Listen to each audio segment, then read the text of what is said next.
제가 지난번 여러분 뵀을 때 예언을 하나 하고 갔는데 기억하시나 모르겠네요.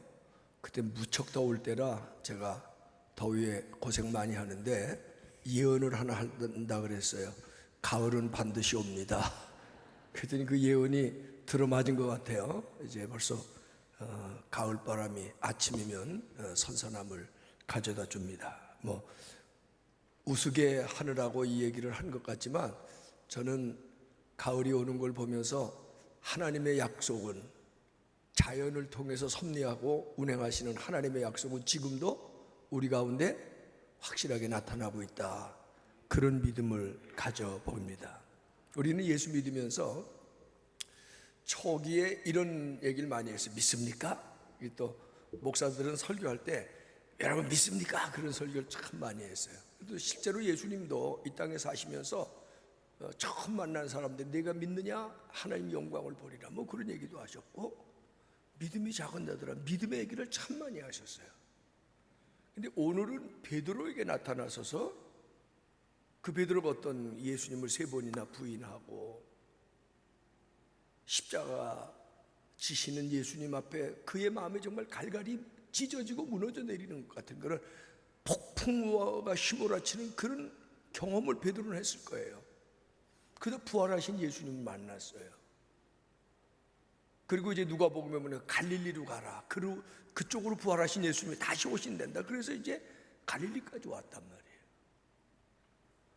그런 베드로에게 예수님 나타나셔서 다른 얘기 아무것도 안 하시고, 너 왜 나를 3번 부인했냐, 너 그래도 주제자가 그렇게 하면 되겠냐, 뭐 그런 얘기 안 하시고요, 한마디 딱 물으셨어요.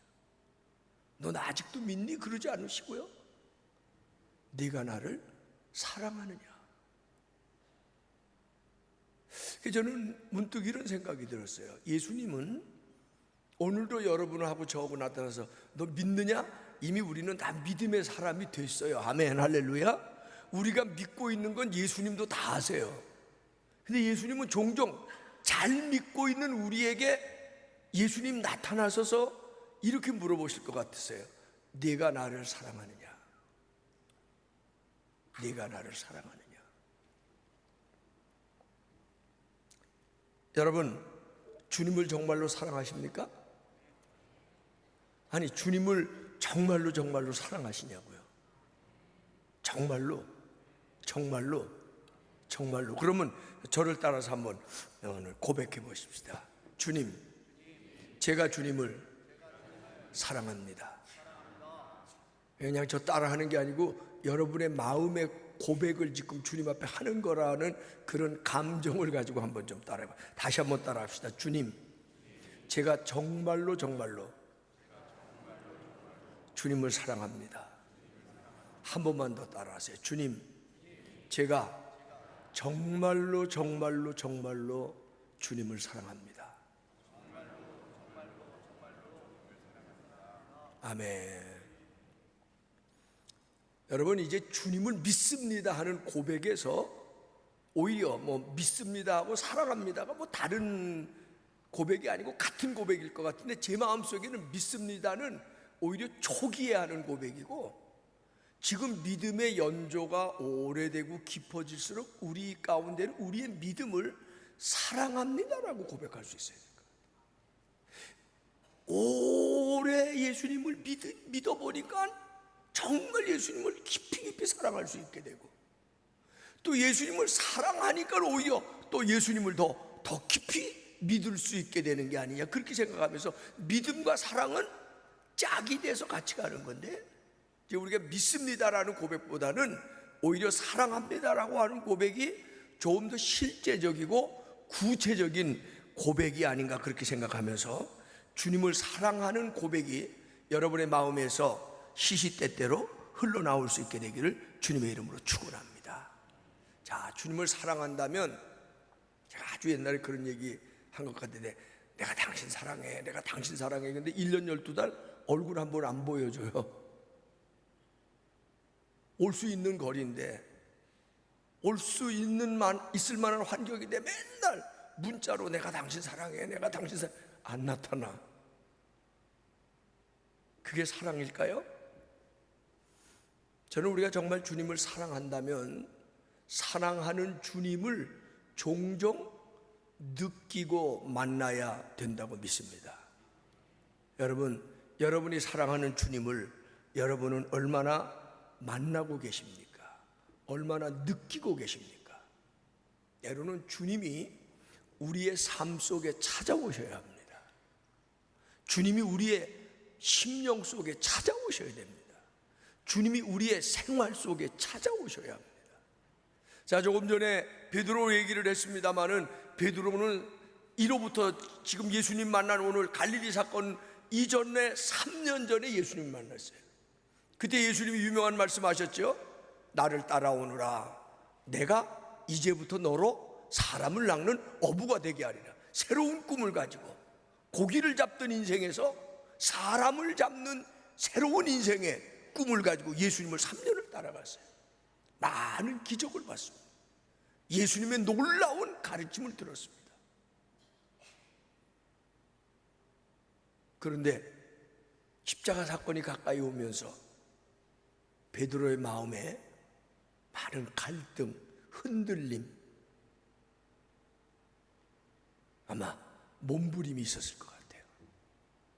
그러다가는 덜컥 대제사장의 뜰에 잡혀간 예수님을 멀찌감치 따라가 보면서 예수님을 3번이나 부인하는 끔찍한 실수를 저질렀습니다. 예수님을 붙잡아간 대제사장의 종의 귀를 잘라버리는 혈기도 부려받고 별짓을 다 했지만 그 실수를 만회할 길이 없습니다. 그런데 예수님이 살아나셨다는 거예요. 이건 그냥 기적이 아닙니다. 십자가에 처참하게 끝날 줄 알았던 예수님이 살아나셨다는 거예요. 그 예수님을 만났습니다. 그런데 깊은 얘기할 새가 없었어요. 예수님 다시 호련히 떠나시는데 누가복음에 보니까 성경에 이렇게 퍼즐을 맞춰듯이 가는 거 보면 갈릴리에 다시 오신다. 그래서 지금 갈릴리 바닷가로 가시는 거예요. 근데 성경을 이렇게 맞춰보면 베드로를 중심으로 6명, 그러니까 합해서 7명의 제자가 갈릴리 바닷가에 사실은 예수님 만나러 오는 겁니다. 그런데 이들에게는 아직도 부활하신 예수님을 만나기는 했지만 뭔가 불확실합니다. 이 일이 어떻게 맞춰질지 아직 모릅니다. 마음에 많은 생각들이 있었을 겁니다.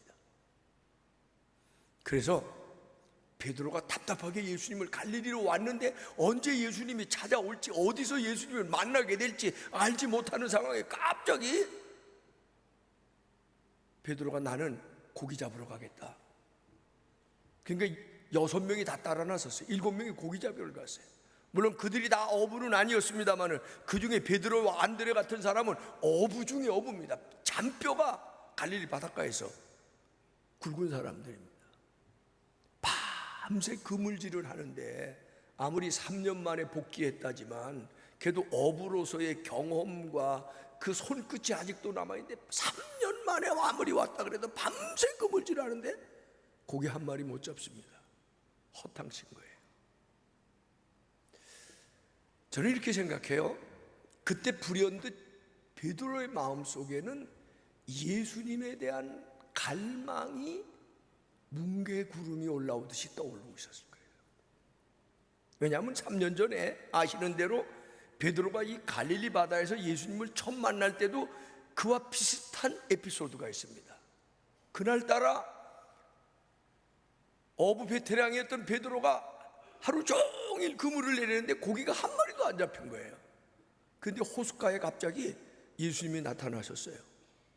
사람들이 몰려드는데 베드로도 이제 그물을 접고 호숫가로 나가는데 예수님이 그러십니다. 깊은 데로 가서 그물을 한 번 더 던져봐라.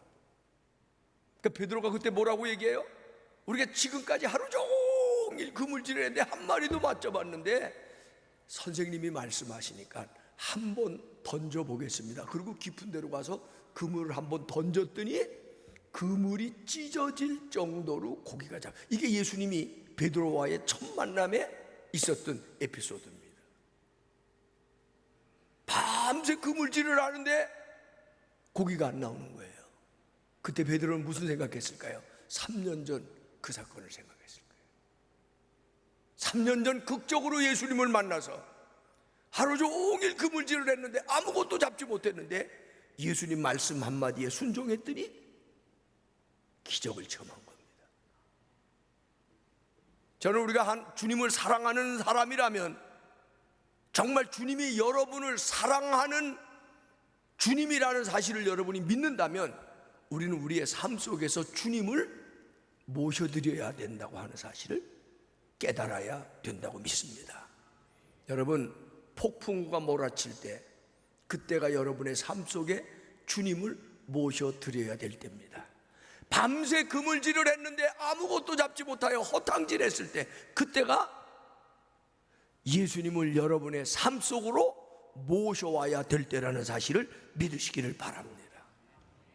실패했을 때, 낙심했을 때, 인생의 폭풍우가 휘몰아치고 있을 때, 내 생각으로는 반드시 될 것 같아서 했는데 허탕질을 치고 아무것도 얻지 못했을 때, 내 계획과 내 뜻이 철저하게 이루어진다고 믿었는데 아무것도 잡은 것이 없을 때, 그때는 예수님을 여러분의 마음에 또 올려야 될 때라는 사실을 믿으시기를 바랍니다.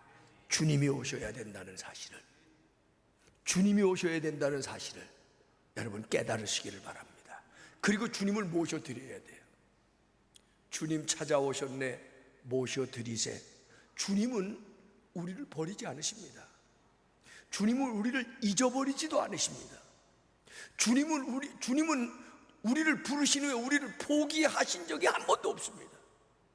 그리고 주님은 때를 따라 우리에게 찾아오시는데, 문제는 우리가 모셔드리지 못하는 때가 많이 있다고 하는 것입니다.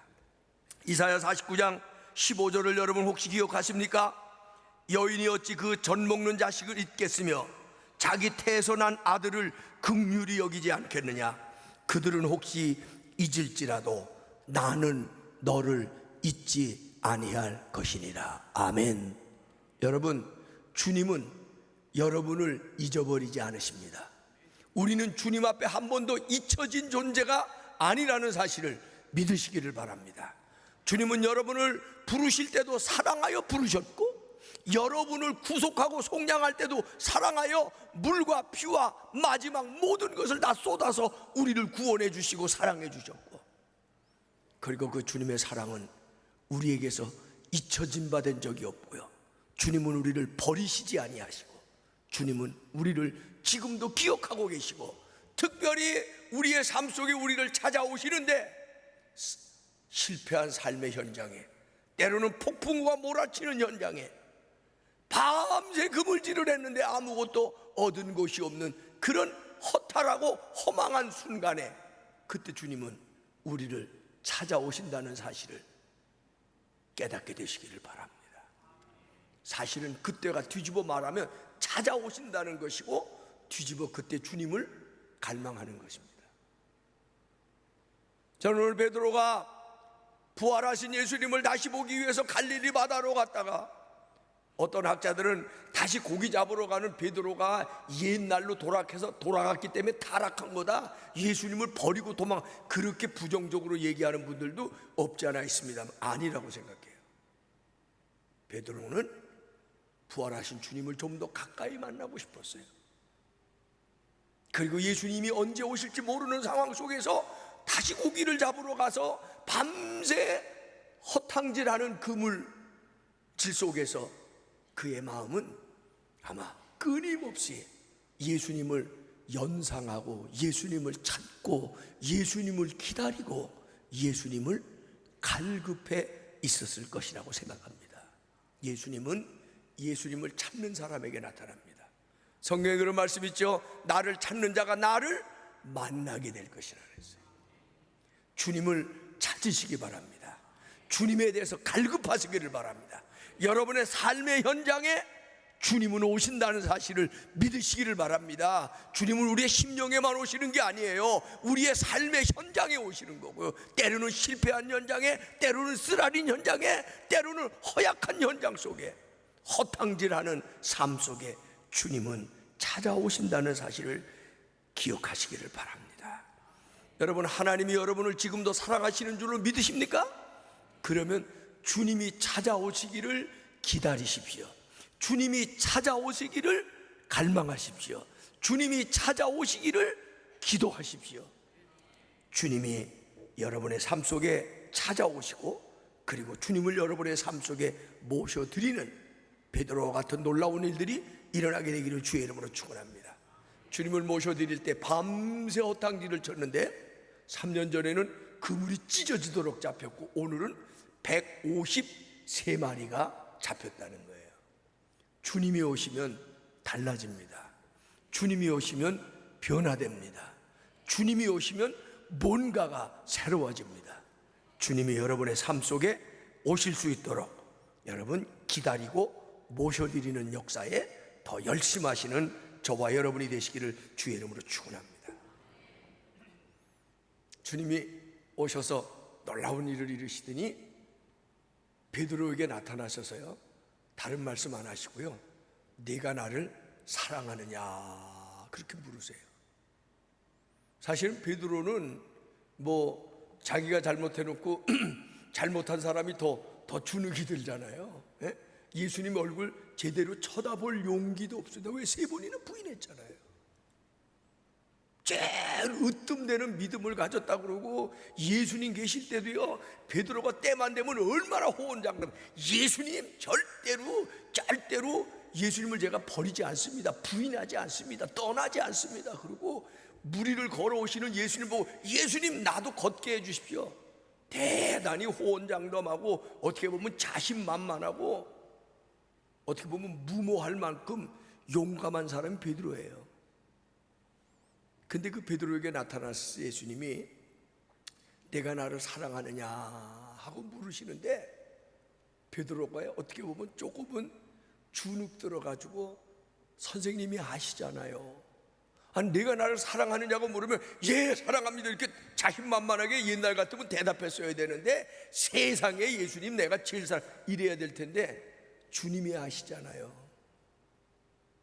이 얘기는 뭡니까? 겸손하게 주님 앞에 이제 다 드러내놓은 겁니다. 주님 앞에 어떻게 보면 자기의 자신감이나 자기의 모든 것을 다 내려놓은 겁니다. 여러분, 내 힘으로, 내 능력으로, 내 재주로 뭔가 할 수 있다고 생각하는 거 주님 앞에 내려놔야 돼요. 때로는 예수 믿는 것도 자기의 노력으로 잘 믿으려고 하는 사람이 있어요. 물론 믿음에도 노력이 필요하지만, 믿음에는 노력보다 먼저 은혜가 나타나야 되는 거예요. 하나님의 은혜가 나타나야 내 믿음도 깊어지는 거고, 하나님의 은혜가 나타나야 내 노력도 빛을 발하고 열매를 맺는 거죠. 이걸 깨달은 사람은 자기가 열심히 노력한 거 자랑할 수 없습니다. 자기가 열심히 믿는 거 자랑할 수가 없습니다. 하나님 앞에는 언제나 부족하고 부끄러운 것뿐이고. 베드로야 내가 나를 사랑하느냐 그러고 물어보시는데, 주님 아시잖아요. 그러고 대답하는 겁니다. 여러분의 믿음도 그렇게 베드로처럼 주님 앞에 더 솔직해질 수 있기를 바랍니다. 하나님 앞에, 사람들 앞에 좀 더 겸손해질 수 있게 되기를 바랍니다. 조금 더 진실에 가까운 그런 믿음 자세로 설 수 있게 되기를 주님의 이름으로 축원합니다. 아멘. 그런데 재미있어요. 예수님은 베드로에게 네가 나를 사랑하느냐 그런 물어보는데, 시라보 성경 번역에는 보면 예수님 물어보실 때는 아가페 사랑이라는 거 많이 들어보셨죠? 아가페스메, 여기서 메는 미예요. 네가 나를 Do you love me 할 때 아가페스메, 메는 미예요. 그러니까 예수님이 네가 나를 사랑하느냐 할 때 예수님은 아가페스, 아가페의 사랑, 희생의 사랑. 세상 살면서 세상에서 아가페의 사랑은 오직 부모가 자식을 사랑하는 것밖에는 거의 없답니다. 부부간의 사랑도 아가페의 사랑으로 승화되는 경우는 거의 없답니다. 자식이 부모를 사랑하는 거 글쎄 모르겠어요. 나중에 부모가 늙고 병약해지고 자식은 너무 부모의 사랑에 깊어지면 자식도 부모에게 아가페의 사랑을 한대지만 사실은 자식이 부모를 사랑하는 건 아직 아가페의 사랑이 미치지 못하는 경우가 많답니다. 뒤집어 말하면 아이들이 아프면 부모는요, 내가 대신 아파주면 좋겠었던데, 어떤 엄마는 아픈 자식을 위해서 엄마가 대신 죽어주고라도 네가 살면 좀, 그게 아가페 사랑입니다.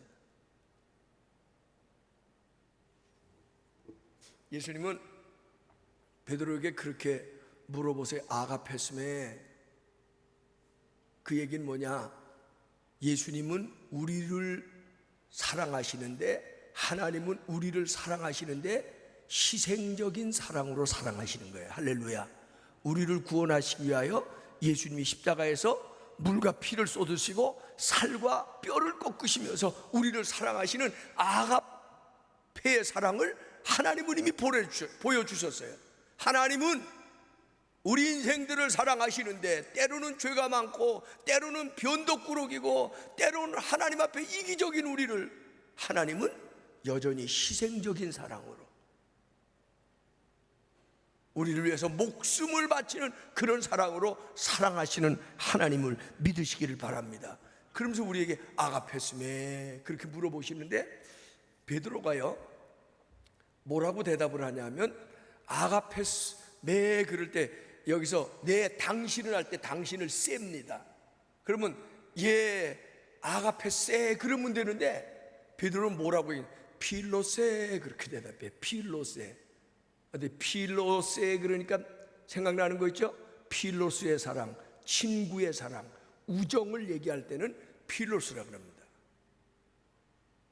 그러니까 우리말로는 사랑이라고 예수님이 내가 나를 사랑하느냐 그렇게 물어봤더니 베드로가 조금은 몸을 낮춰갖고 주님 아시잖아요. 제가 주님을 사랑합니다. 그러니까 답이 그냥 딱 똑 떨어진 것 같은데 히라보 원문으로 들어가 보면 예수님은 베드로에게 나는 희생적인 사랑으로 아가페의 사랑으로 너를 사랑하고 있는데 너도 나를 아가페의 사랑으로 사랑하고 있냐 그렇게 물어보니까 베드로가 더 자신이 없어진 거예요. 왜? 3번이나 부인했지. 예수님 버리고 도망갔었지. 그런 자기를 예수님이 다시 찾아오셔서 아가페의 사랑으로 나를 사랑하고 있니 물어보시니까 어떻게 보면 너무 자신이 없는 거예요. 그리고 또 다르게 보면 솔직해진 거예요. 왜? 나는 아직도 주님을 사랑하는데 아가페의 사랑만큼으로 사랑하지 못하고 필로스의 사랑으로 주님을 사랑하고 있다는 걸 주님이 아시잖아요. 그런 뜻이에요. 저는 오늘 이 말씀을 나누면서 저와 여러분이 하나님 앞에서 한번 우리가 하나님을 사랑한다고 아까 다 고백했잖아요. 주님을 사랑한다고 다 고백했는데 어떻습니까? 여러분의 사랑이 아가페의 사랑으로 하나님을 사랑하십니까? 필로스 정도의 사랑으로 하나님을 사랑하십니까? 한번 자기에게 자문자답해보고 말씀 앞에 묵상해 보시기를 바랍니다. 아마 주님이 오늘 여러분에게 나타나서 나는 너희를 사랑하는데 아가페의 사랑으로 너희를 사랑하고 너희를 속량하고 지금도 아가페의 사랑으로 너희를 잊지 않고 너희를 위해서 내가 희생하는데 여러분 너희는 나를 아가페의 사랑으로 사랑하고 있냐고 물으신다면 여러분 어떻게 대답하시겠어요? 아가페의 사랑으로 이미 여러분의 사랑이 깊어졌습니까? 아니면 필로스의 사랑 정도로 예수님에 대한 사랑이 이제 교회 오래 다녀보니까 예수님 친근하고 친숙해졌잖아요. 예수님 좋은 분이지 뭐. 그래서 우정의 사랑 정도로 그렇게 사랑해요?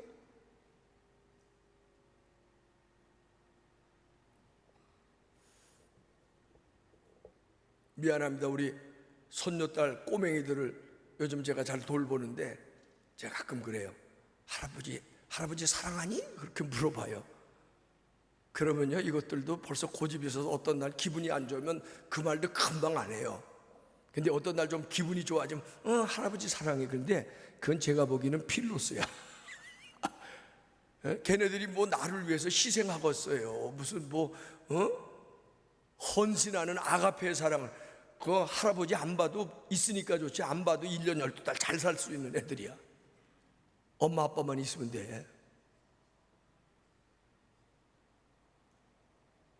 옛날 어른들은 그래서 사랑도 내리사랑을 해야 그랬어요. 부모 사랑을 견줄 만한 자식 사랑이 있습니까? 우리가 하나님 앞에 하나님의 사랑을 견줄 수는 없어요. 하나님의 사랑을 넘어가는 사랑으로 하나님을 사랑할 수 있는 사람은 없을 수 있어요. 그러나 오늘 예수님의 말씀은 우리를 자꾸 도전하고 격려하시는데, 하나님을 사랑하는 우리의 마음이 시간이 지날수록 어떻게 된다고요? 깊어져야 되고, 더 깊어져야 되고, 정말 희생의 사랑으로 하나님을 사랑해야 된다. 때로는 우리가 교회 나오는 이유도요, 어떤 분들은 교회 왜 나와? 하나님 친근하잖아요. 이제는 너무 친근해서 안 부르면 이상해.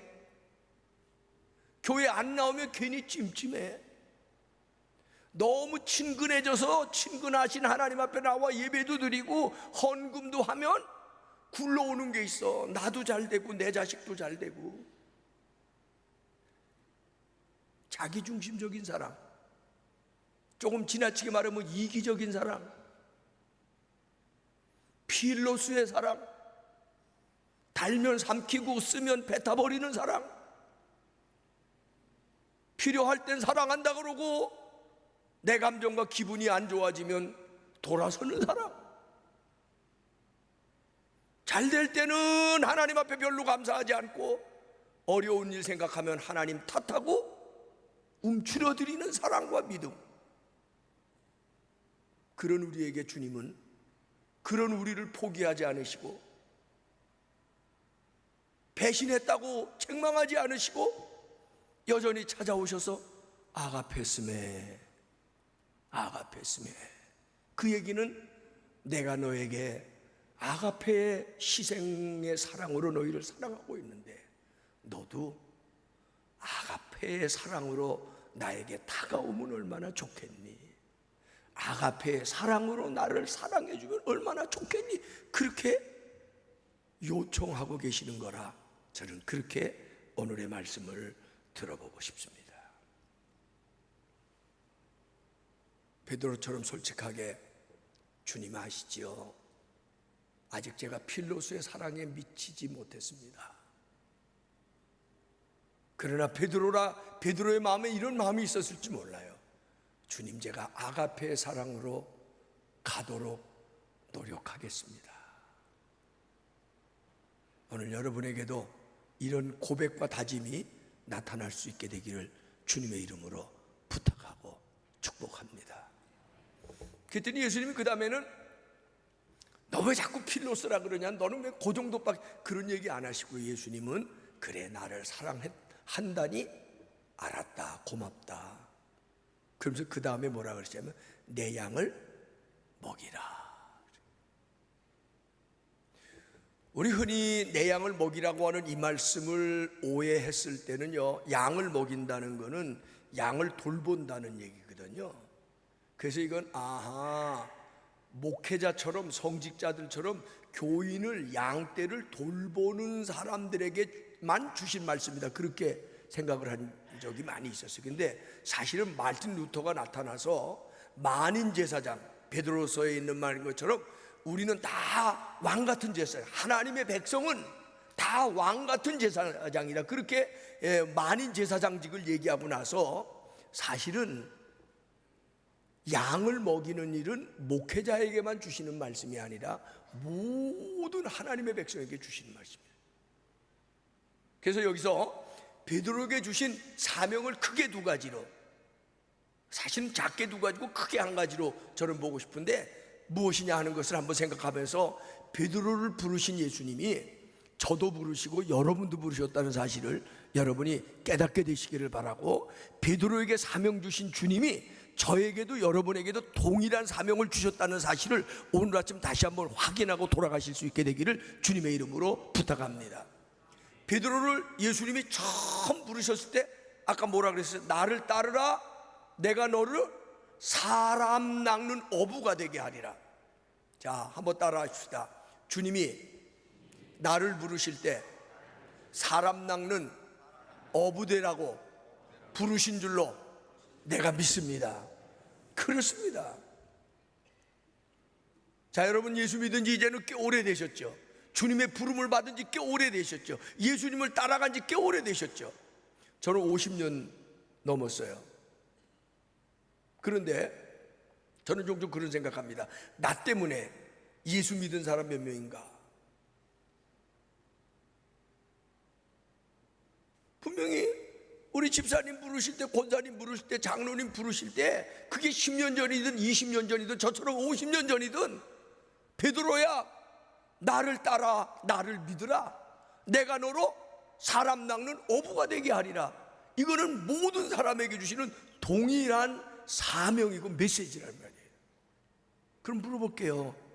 여러분, 예수님 만나서 예수님을 따라온 지난 10년, 20년, 30년, 40년, 50년, 60년 동안에 여러분 때문에 얼마나 많은 사람이 하나님 앞에 돌아왔느냐는 말이에요. 불꽃교회 자리가 비어서 교회를 경영하기 위해서 전도하라, 그런 뜻이 아니에요. 여러분 예수 믿고 나 때문에 몇 영혼이 하나님 앞에 돌아왔느냐, 그건 하나님 앞에 지금 결산해야 됩니다. 천국 가서 결산하려면 늦어요. 지금 하고 가야 돼. 내가 과연 하나님의 부름받고 사람 낚는 어부의 삶을 얼마만큼 살았냐. 그런데 놀랍게도 오늘 성경에 보면 내가 나를 사랑하면 사람 낚는 어부가 되라는 거예요. 내가 나를 사랑하는 그 사랑을, 죽어가는 영혼을, 방황하는 영혼을 낚아서 하나님 앞에 돌리는 일을 하는 것이 나를 사랑하는 거라는 거예요. 둘째로 베드로에게 주신 사명은 오늘 나온 그대로, 내가 나를 사랑하느냐, 주님 아시잖아요. 저 주님의 사랑에는 비교할 수 없지만, 부족하지만, 부끄럽지만 주님 사랑하고 있는 거 아시잖아요. 그랬더니 예수님 베드로에게 다른 얘기도 안 하시고, 내 양을 먹이라, 내 양을 치라, 내 양을 먹이라. 그래서 제가 이 말씀을 가지고 목회자 세미나 강사로 가면은 꼭 하는 얘기가 있어요. 목사들이 착각하지 말아라. 예수님이 내 양을 먹이라 그랬는데 어떤 목사님들 이 말을 발음을 잘못했는지 내 양을 먹으라 그러는 줄 알고요, 교회 가서 양을 잡아먹는 목사들이 있어요. 양을 먹으라가 아니라 양을 먹이라. 예. 경상도 분들이 이 발음이 조금 좀 수상하죠? 양을 먹으라가 아니라 양을 먹이라. 그리고 또 양을 치라 그러니까 또 이북 분들이 그 치라라는 말을 잘, 치라 그러면 두들겨 패는 줄 알아요. 양은 치는 게 아니고 돌보라는 거예요. 돌보라. 결국은 베드로에게 예수님이 내가 나를 정말로 사랑하고 나를 믿고 따르려면 두 가지 네가 해야 된다. 사실은 이게 한 가지인데, 첫째는 사람 낚는 어부 되라. 둘째는 그 낚은 사람들을 잘 먹여줘라, 잘 길러줘라, 잘 돌봐줘라. 전도는 믿지 않는 영혼, 하나님을 모르는 영혼, 방황하는 영혼을 하나님 앞에 돌리는 일이기도 하지만, 교회 안에도 전도가 있어요. 한번 여기 지금 수백 명이 앉아 계시는데 여기 앉아 있는 분들의 믿음이 다 똑같습니까? 어떤 분은 아직 부활의 신앙이 없는 분들도 있어요. 어떤 분들은 영생과 천국에 대한 소망이 아직도 희미한 분들이 있어요. 그런 분들이 여기 안에 있다면 그분들은 비난의 대상이 아니라, 판단의 대상이 아니라 잘 돌봐줘야 될 분들이고, 격려해줘야 될 분들이고, 기도해줘야 될 분들이고, 말씀으로 권면하고 가르쳐줘야 될 그런 존재라는 거예요. 그게 내 양을 먹이는 거예요. 그러면 예수님이 베드로를 부르실 때 사람을 낚는 어부가 되고 그 낚아진 사람들을 잘 돌보고 잘 먹여주고 잘 길러주고 잘 격려해 주는 것처럼, 이게 우리에게 주신 사명이라면, 여러분은 예수 믿고 지금까지 하나님의 부름을 받고 지금까지 얼마나 많은 영혼을 하나님 앞에 낚아드렸고, 얼마나 많은 영혼들을 돌보아주고 먹여주고 격려해주고 사랑해주고 울타리가 되어줬는지 하나님 앞에 한번 자기 자신을 돌아봐야 되는 줄로 믿습니다.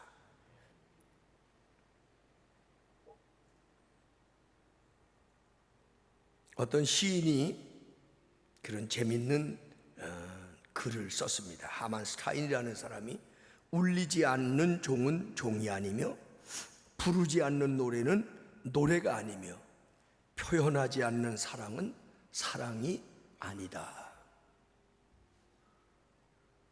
여러분, 하나님 사랑하십니까? 표현해야 돼요. 그 표현은 입으로 고백하는 겁니다. 내가 주님을 사랑합니다. 때로는 여러분의 사랑의 고백이 필로스에서 점점 더 깊어져서 아가페까지 갈 수 있게 되기를 주님의 이름으로 축원합니다. 그러나 말로만 하는 표현은 어찌 보면 표현이 아닐 수 있습니다. 여러분의 삶 속에서 주님을 정말로 사랑한다면 여러분 스스로 한번 돌아보십시오. 여러분 예수 믿고 얼마나 사람 낚는 어부의 역할을 했습니까? 얼마나 많은 사람에게 하나님의 살아계심을 전달했습니까?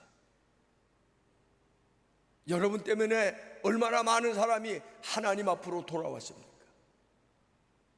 그리고 하나님 앞에 돌아왔다고 다 끝나는 게 아니죠.